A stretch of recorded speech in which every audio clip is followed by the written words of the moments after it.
If you're watching this, I just came back from Ukraine to answer just one question. Why is Britain preparing for war? So since Russia's illegal invasion of Ukraine in 2022, 6 million Ukrainians have been made refugees. A million people, Russian or Ukrainian, have been left with serious injuries or worse, have been killed. And this is pulling many more countries on the continent into warfare. This is driven by the fact that some people see Russia as a threat.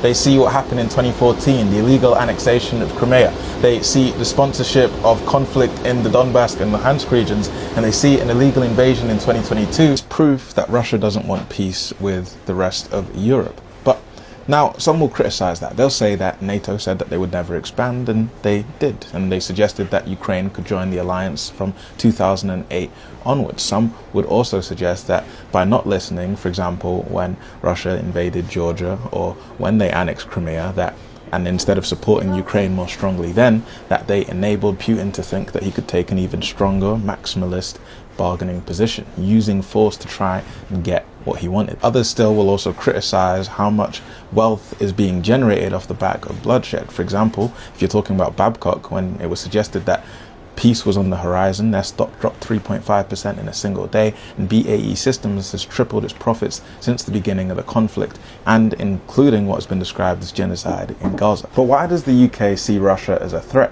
After all, defense analysts suggest that the chances of a direct attack or invasion from Russia are about 5% or less. Well, there's other forms of, if you like, conflict that are not necessarily all-out war.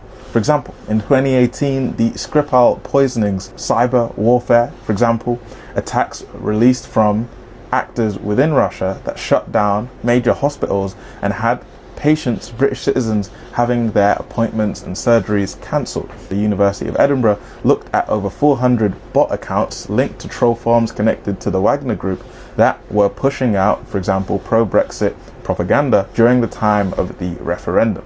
Corruption charges brought against and proved against Nathan Gill, a former right-hand man to Nigel Farage, who took tens of thousands of pounds and will now spend tens of years behind bars. This leaves us with very important questions, which is, how do we achieve peace?